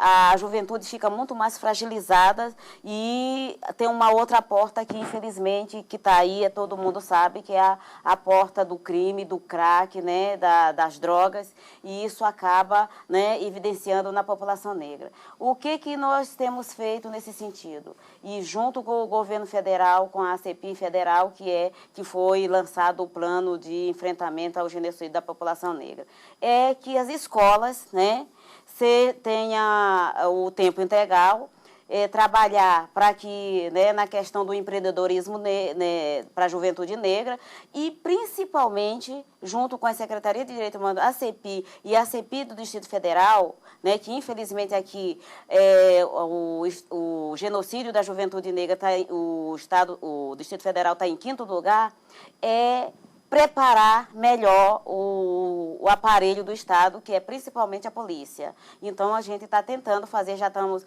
com um projeto em andamento para a gente ver como é que faz isso junto com a polícia, porque, infelizmente, quando tem uma abordagem nesse sentido, e isso aí vem de muito longe, né, que, infelizmente, quem está aí nem tem culpa, que isso aí é um processo histórico, que a gente está trabalhando isso, porque ainda tem aquela velha visão, até que para o negro, infelizmente, e principalmente para o jovem negro, até que ele prove o contrário, ele é culpado e a sua cor vem em primeiro lugar. João Paulo Todi, você inclusive citou já que existe uma diferença, mas então eu queria agora que você explicasse qual é essa diferença, que como o Código Penal prevê a injúria qualificada pelo preconceito, e então qual é a diferença entre esse crime e o crime de racismo? Bom, o crime de racismo, você tem uma ofensa que, utilizando estereótipos, pode ser a questão da etnia, da cultura, da religião, né, da cor em si, para atingir toda uma camada da sociedade, todo um grupo de pessoas. E essa ofensa ela não se limita apenas na agressão em si, mas também no óbice ao acesso de serviços públicos, de ambientes, de ingresso, por exemplo, em elevadores, como se tinha. É bom até exemplificar que o racismo ele tem um sentido mais amplo, porque o objetivo é evitar a segregação, que, por exemplo, quando as empregadas domésticas, até pouco tempo atrás, não podiam ingressar em elevadores sociais. Até que isso veio à tona, veio uma grande discussão e resolveu-se que também incluía-se esse tipo de conduta como um ato de racismo. Já a injúria qualificada, que na verdade ela é uma qualificação do crime de injúria, que é o crime de ofender o indivíduo especificamente, também por estereótipos, aí no caso pelo preconceito, também questão de religião, também questão de cor. O indivíduo não busca ofender toda uma categoria, mas uma classe, um grupo de pessoas, mas sim aquela pessoa em si. E aí, nesse caso, quando se usa o preconceito, que torna-se a qualificação. Enquanto na injúria normal, na injúria simples, você tem ofensa, por exemplo, com palavrões, na injúria racial, você usa como suposta ofensa a dignidade da pessoa, a classe, a cor, o credo, e aí nesse caso você tem a injúria qualificada, que seria então a injúria racial, né? Essa é a principal distinção. Outras distinções, claro, por exemplo, no crime de racismo, você tem um crime inafiançável e um crime prescritível, enquanto na injúria racial não é inafiançável, ou seja, o indivíduo pode pagar para sair e responder em liberdade, para sair da penitenciária e responder em liberdade, bem como também ele é prescritível, prescrevendo até em 8 anos, né? Então, além disso, as penas são bem distintas, enquanto na injúria racial você tem de 1 a 3 anos de detenção com multa, no crime de racismo você tem até 5 anos de detenção. E nas ruas as pessoas falam sobre o preconceito. A equipe do Artigo 5º foi conferir as opiniões. Acho que é uma coisa que está enraizada na cultura, né, das pessoas. Não é uma coisa que vai acabar de uma hora para outra, né? Poucas pessoas ainda demonstram isso, entendeu? Outras não, outras já são mais cautelosas, mas mesmo assim ainda aparece muito. Eu tenho muitos amigos negros, mas eu sei que eles não são bem vistos, eles perdem emprego por isso. Porque quando vai fazer entrevista, olha assim, é preto, não dá. Já sofri racismo, discriminação, existe. Muitas pessoas, assim, pelo fato de você ter a cor escura, né, te discriminam, pensa que você é ladrão, pensa que você vai entrar para roubar, né? Eu acho que existe muito racismo, mas eu sou meio contra as cotas, porque eu acho que tem mais e estimula mais o racismo. João Paulo, o que ocorre? Qual é a pena prevista para esse tipo de crime, o racismo? De até 5 anos de detenção com multa, né?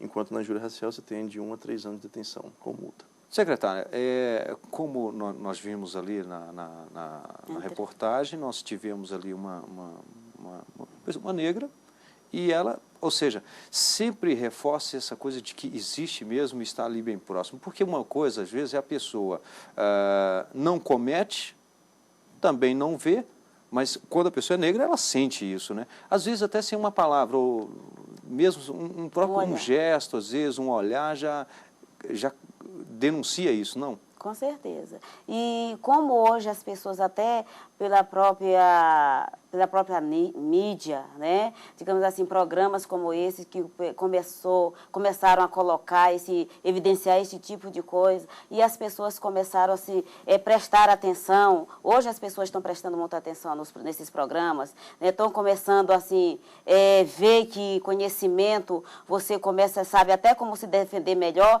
que acho que nós negros ciganos, a gente tem que agradecer muito isso, que está sendo evidenciado. A gente nós temos grandes parceiros nesse sentido, e eu acho que um dos grandes parceiros foi a imprensa. Felizmente, a questão do racismo, da discriminação, do preconceito na sociedade e no mundo não é só uma questão do negro, é uma questão de toda a sociedade, porque enquanto tiver isso enraizado na sociedade, você não consegue ser uma sociedade onde você fica dizendo que é uma democracia, né? Então, e diz que que quando a gente fala do racismo, fala que tem o mito da democracia racial, que todo mundo é igual. E quando as pessoas começam a ter esse conhecimento e que se veem agredidas, né, e percebe que a comunidade ou todo mundo começa a ser agredido, ela começa a denunciar. Então, digamos assim, e começa até a perceber no próprio olhar, na manifestação, quando você vai num lugar, quando você vai no supermercado, quando você entra em qualquer lugar, e as pessoas começam a observar isso. E isso é informação. Quando você tem informação,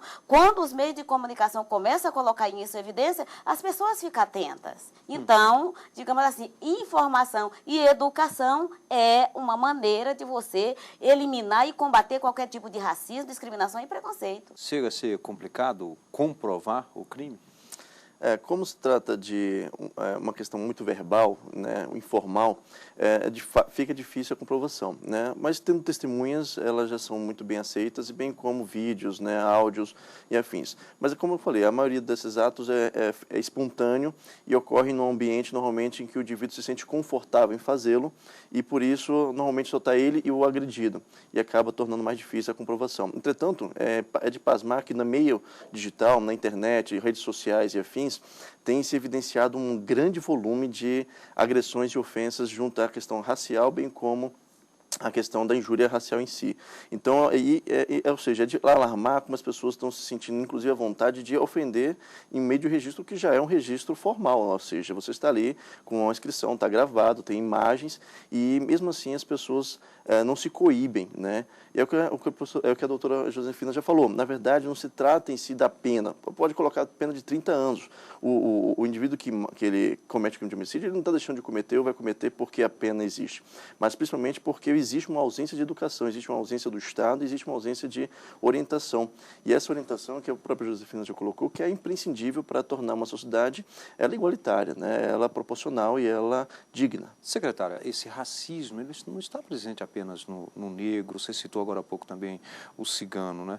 Mas de várias outras formas, como a própria trazida aqui pelo João Paulo Todi, a questão da religião. Se o racismo e a discriminação, o preconceito, está, infelizmente, e que a gente vem trabalhando para isso, para acabar com isso, na questão da religião não seria diferente. Tanto é que uma das coisas que a gente vem batalhando é a implementação da Lei 10.639, que passa por toda a reformulação, né, que tem que vir desde a escola, e quando vem desde a escola, que hoje se percebe que as crianças, quando começam a ouvir isso na escola, elas levam tanto para dentro da própria casa. Sua família começa a cometer certos crimes de discriminação, se a criança aprende certo aberto na escola, tinha que contar a verdadeira contribuição, a história da África, a contribuição do negro dentro da sociedade brasileira e no mundo, a própria criança, elas mesmas começam a ensinar seus pais, que elas mesmas vão dizer, não, pai, tá errado, não, mãe, não é assim. O próprio filho, às vezes, questiona a mãe e diz assim,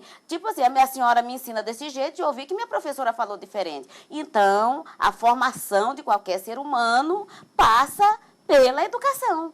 Né? E quando a formação do ser humano é pela educação, a questão da religiosidade também está incluída, porque principalmente que nós estamos no Estado laico. João Paulo, como é que você vê também essa discriminação? Bom, a gente considerando a questão religiosa, o Brasil, ele, de fato, é um país laico, mas ele é um país laico legal, porque, na verdade, a própria formação do Brasil, ela veio de uma formação católica, e depois disso, você teve a inserção de outras religiões com maior força, né? E o que acontece é que, de fato, há algumas doutrinas religiosas que são desrespeitadas, infelizmente, não mais por causa da religião em si, mas eu falo que é da cultura do próprio indivíduo. E aí a doutora Josefina, ela define de forma muito coerente que a educação, ela vem da base, da infância. Porque se o indivíduo, dentro da formação do seu caráter, que até pelos 7 anos de idade, ele já entende que a igualdade, ela se estende, independentemente de credo, independentemente do conhecimento, da cultura, da classe social, da cor, da etnia, afins, ela passa a cobrar isso dos seus próprios pais e dos seus colegas. Então é importante que você tenha uma forte educação de base para que a gente possa montar e construir e orientar uma sociedade que seja formada principalmente por cidadãos brasileiros e não cidadãos alienados, né? Pessoas com desvios de compreensão sérias. E nós temos bastante. E nós estamos chegando ao final de mais um Artigo 5º. Agradeço à secretária da Promoção da Igualdade Racial do Distrito Federal, Josefina Serra dos Santos, e também ao Dr. João Paulo Todi, ele que é vice-presidente da Subcomissão de Direito Penal da OAB-DF. E lembro que você também pode fazer parte do nosso programa mandando sugestões para o e-mail artigo5@stf.jus.br. A gente se vê na semana que vem. Até lá.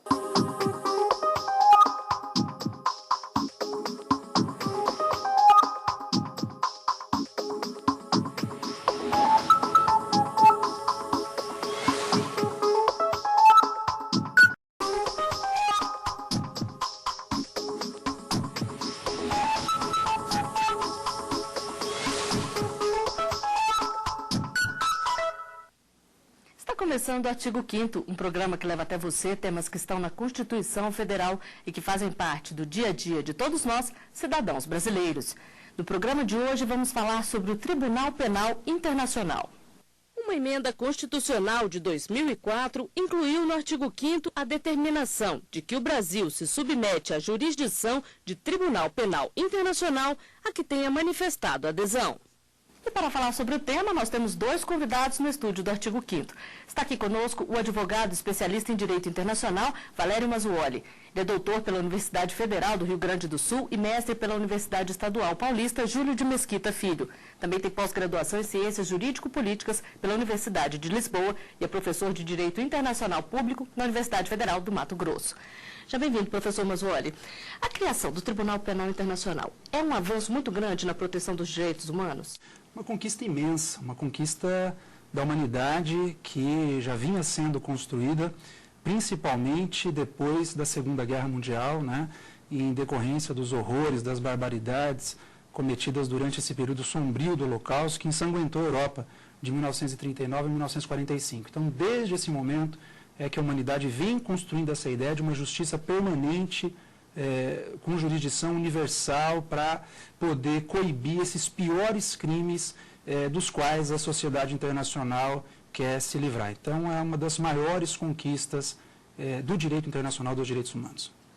E também está aqui conosco Emerson Mazzulo. Ele é professor de Ciências Políticas da Universidade Católica de Brasília e especialista em Políticas Públicas pela Universidade de Brasília. Seja bem-vindo, doutor Emerson. Obrigado. Que tipo de caso o Tribunal Penal Internacional é chamado a atuar? Bom, basicamente os crimes de guerra, os crimes de genocídio, aqueles crimes contra a humanidade e os crimes de agressão que ainda estão passíveis de regulamentação pelo próprio tribunal. E o país tem que autorizar? Não necessariamente, porque o tribunal atua sobre os indivíduos e não diretamente sobre os estados, certo? Esse, inclusive, é um dos princípios que rege a atuação do Tribunal Penal Internacional. E a criação do tribunal veio preencher um vazio que existia no direito internacional. Por falta de meios legais, muitos crimes contra a humanidade ficavam impunes. Cortes como a de Nuremberg e a de Tóquio chegaram a ser instituídas para punir atos cometidos por alemães e japoneses durante a Segunda Guerra Mundial. Mas era preciso mais. E em 2002, o mundo ganhou uma corte permanente para julgar crimes contra a humanidade. É difícil saber quantos crimes foram cometidos durante guerras ou por causa de intolerância. Situação que ficou ainda pior após a Primeira Guerra Mundial, com o uso de armas de extermínio em massa que provocaram a morte de mais de 15 milhões de pessoas dentro e fora dos campos de batalha.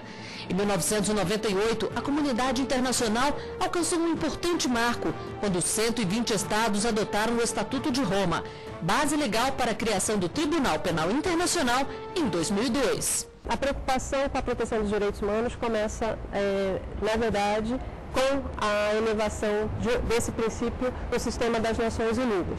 O Tribunal Penal Internacional vem a consolidar o respeito à dignidade da pessoa humana com a criação de um tribunal para julgamento de pessoas e não estados. A professora de Direito Internacional conta que atualmente 14 casos estão em análise pelo Tribunal Penal. Trabalho que ajuda também a evitar que novos crimes sejam cometidos. É claro que avanços são sempre necessários, o tribunal ainda está começando o seu trabalho, já temos aí quase 10 anos de tribunal, isso ainda é pouco nas relações internacionais, mas é importante como um marco da criação de um tribunal permanente para julgar pessoas. E isso é importante para a sociedade internacional e para coibir todos os atos que foram praticados contra a humanidade. Professor Emerson, eu queria que o senhor explicasse um pouquinho para a gente como é que são esses julgamentos, se eles são secretos ou se eles são públicos. Bom, é um princípio do tribunal que a sociedade que sofreu com os atos praticados pela pessoa que está sendo julgada tenha acesso àquilo que está sendo feito. Então, o acesso é permitido a esses julgamentos e a pessoa que venha a ser submetida à jurisdição do tribunal, ela passa por um processo onde um procurador ou um Estado-membro apresenta essa situação e, a partir disto, dentro de uma série de permissões estatutárias, esta pessoa vem a se submeter ao tribunal, podendo ser condenada por uma série de situações. As penas variam desde uma prisão ao máximo de 30 anos até prisão perpétua e também com a possibilidade, além da pena, de aplicação de multa e de expropriação de bens que eventualmente este criminoso tenha extraído das populações perseguidas, né? Doutor Mussolini, e o tribunal pode decidir também por uma indenização para as vítimas dos crimes? Veja bem, o tribunal ele é criminal, o tribunal tem aspectos penais, jurisdição penal sobre a pessoa. Ele não pune estados, não julga organizações internacionais, nem empresas privadas, pessoas de direito privado, ele julga indivíduos, ele julga pessoas, ou seja, pessoas físicas que cometeram esses crimes tipificados nos artigos 5º seguintes: genocídio, crime de guerra, crime contra a humanidade, crime de agressão, etc. Para as indenizações, isso não obsta, quer dizer, a jurisdição do tribunal não obsta que as pessoas que tiveram seus direitos humanos violados procurem as reparações devidas nos seus estados de origem. Aliás, essa pergunta vem muito a calhar, porque muito recentemente a Corte Internacional de Justiça, que é o judiciário da ONU, o Tribunal de Haia, veio decidir finalmente essa questão. Ou seja, qual a questão? Eu posso, no Brasil, por exemplo, a questão foi na Itália, demandar um Estado estrangeiro por violação de direitos humanos? Porque se sabe no direito internacional clássico de que os Estados têm imunidade à jurisdição local. Ou seja, eu não posso demandar a França no Brasil, eu não posso demandar a Itália no Brasil, salvo para exceção em matéria trabalhista, mas não é esse o tema. A imunidade de jurisdição em matéria trabalhista está mitigada por processo de conhecimento, não por processo de execução, mas para a imunidade do Estado perante outro, isso sempre foi patente. Ou seja, os Estados são absolutamente imunes. Como um cidadão italiano que sofreu violações de direitos humanos por conta do regime nazista alemão não conseguiu à Corte Europeia de Direitos Humanos a sua indenização, o que ele fez? Ele foi no Tribunal da sua cidade, ele foi lá em Arezzo. E aí a Justiça de Arezzo negou, ele foi para a Corte de Apelação em Florença, negou, porém, na Corte de Cassazione italiana, em Roma, que é o Tribunal Constitucional Italiano. A Corte de Cassação entendeu que a Alemanha não tinha imunidade, portanto, arrestou bens alemães em território italiano para pagar a indenização a essa vítima. A Alemanha não teve dúvida, ingressou à Corte Internacional de Justiça, e a Corte Internacional de Justiça, esperávamos nós internacionalistas que ela ia mudar essa posição tradicional que desde a década de 30, 40 vem sendo seguido. Desde quando era Corte Permanente de Justiça Internacional, onde assentou Rui Barbosa, dentro da primeira leva de juízes, né? Mas faleceu antes da primeira sentença, mas o brasileiro já estava lá. Não, ela manteve a doutrina tradicional e deu ganho de causa para a Alemanha, contra um voto contrário do juiz brasileiro, porque de nacionalidade brasileira, o professor Antônio Augusto Cansado Trindade, que entendeu que não tinha imunidade. Então, talvez teve aí um retrocesso, um conservadorismo, portanto, eu posso demandar, mas ganho, mas talvez não leve, porque é muito difícil hoje, com a decisão da Corte, que o Estado é imune. Talvez dentro do próprio Estado em que ocorreu a violação, mas são questões muito difíceis hoje de serem implementadas, principalmente com essa decisão.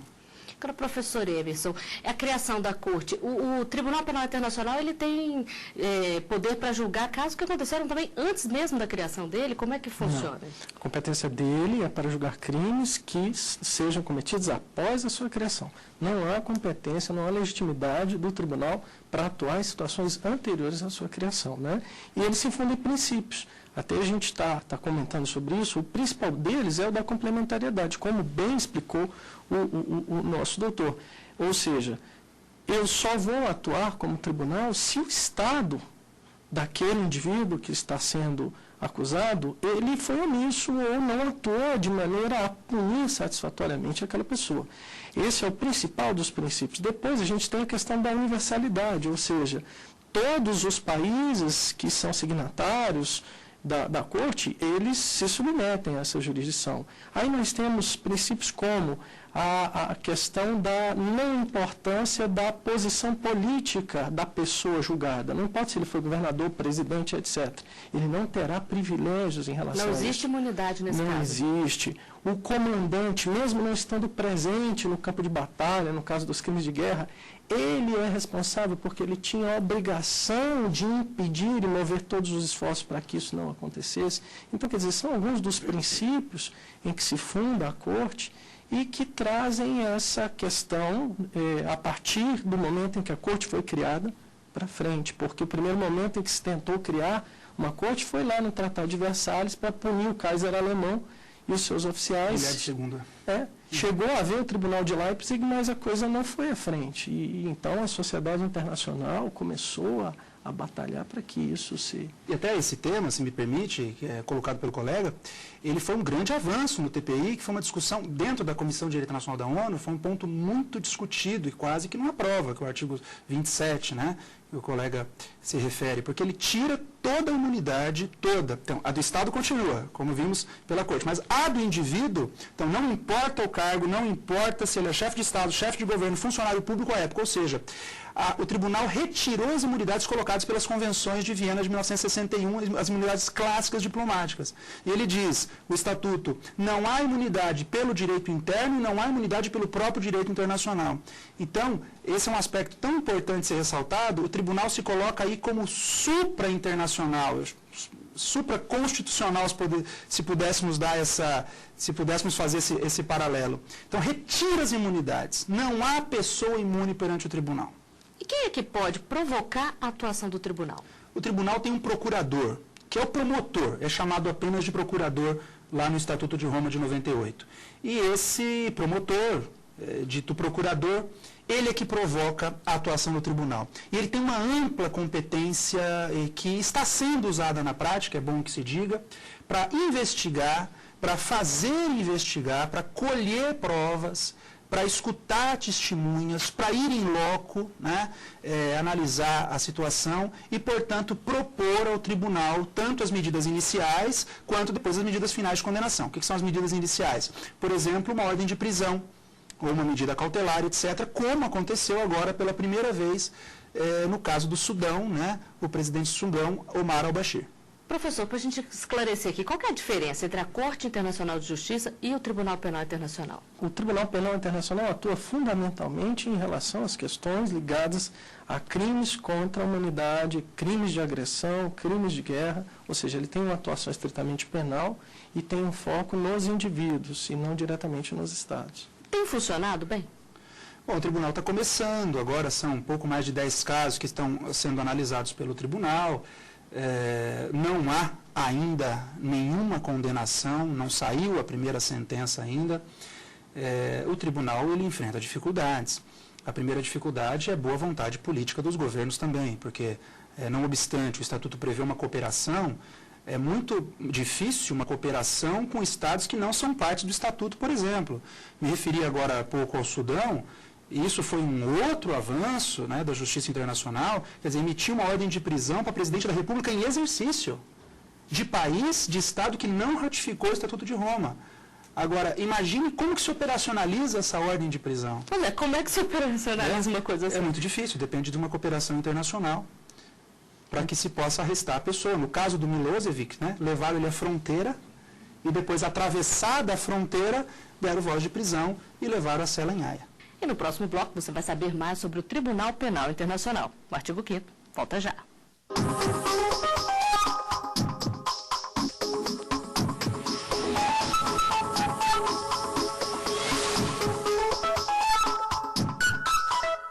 Estamos de volta com o artigo 5º. Os nossos convidados são o professor de Ciências Políticas, Emerson Mazzullo, e o especialista em Direito Internacional, Valério Mazzuoli. No programa de hoje estamos falando sobre Tribunal Penal Internacional. O Brasil assinou o pacto em fevereiro de 2000. Em junho de 2002, após a aprovação pelo Congresso Nacional, a adesão ao Tribunal Penal Internacional foi ratificada.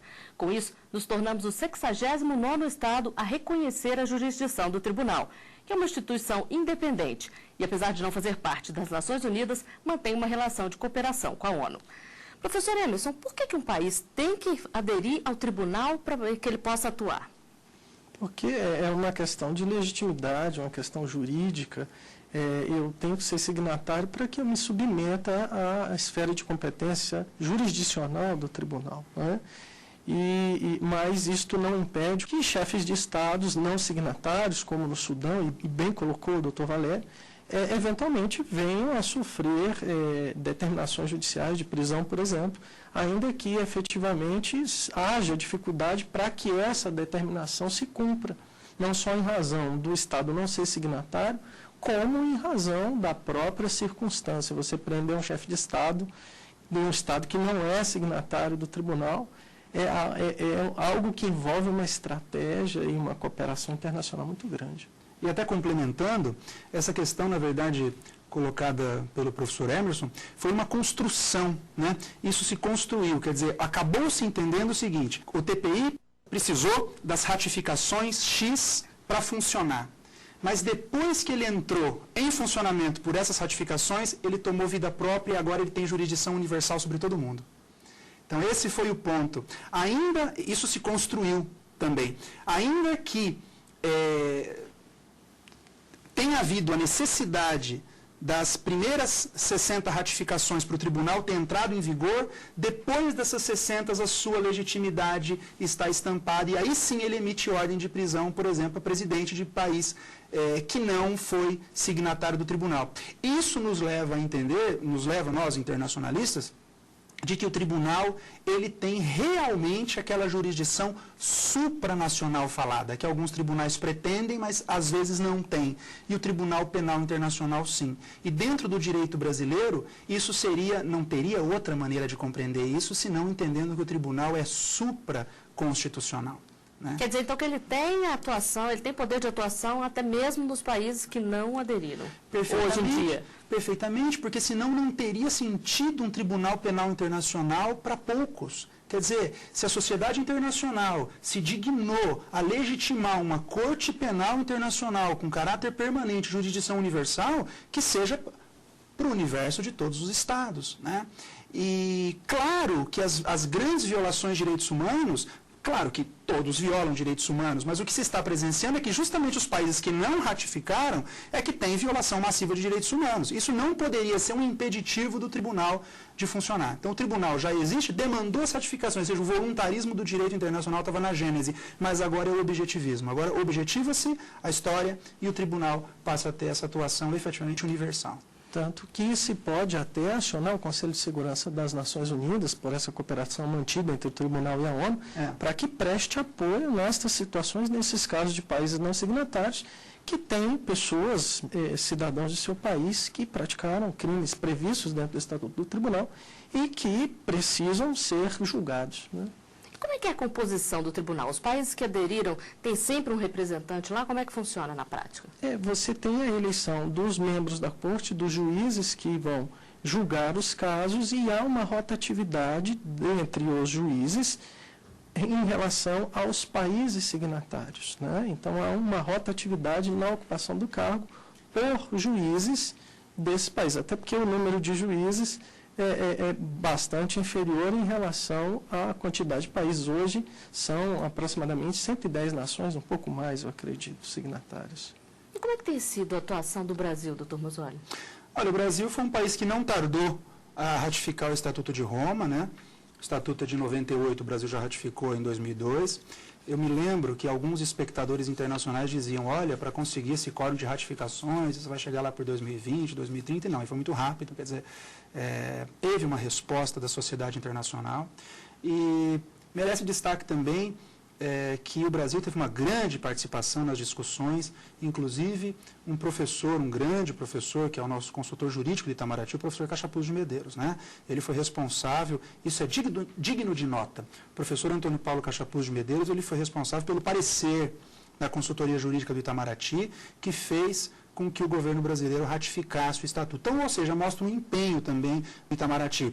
E como não poderia deixar de ser, já é o nome do programa, artigo 5º, nós constitucionalizamos o TPI, no parágrafo 4º do artigo 5º. Então, o Brasil teve uma atuação importante, positiva, portanto, na minha observação, política, do ponto de vista do Itamaraty, etc., e também jurídica, porque constitucionalizou o TPI. Nem precisava.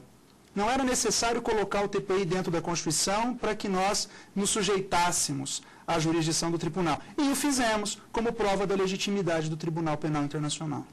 Professor Emerson, de alguma forma, a criação do Tribunal Penal Internacional pode ferir a soberania dos Estados ou é simplesmente uma garantia adicional aos direitos humanos? É uma garantia adicional de direitos humanos, fundamentalmente. Essa ótica da violação da soberania, ela se desfaz perante o que colocou o doutor Valério, no sentido de que hoje a Corte ganhou uma esfera de atuação universal e mesmo os Estados não signatários não podem se esconder atrás da sua própria soberania para se insujeitar, não se submeter diretamente ao julgamento, porque a comunidade internacional hoje não aceita mais que aqueles praticantes de crimes contra a humanidade, de crimes de guerra, de atos de agressão, etc., façam isso e não sejam punidos. Nós vimos o caso dos curdos, nós vimos a questão da Iugoslávia, nós vimos e temos visto isso na própria América Latina, nós temos situações gravíssimas hoje na África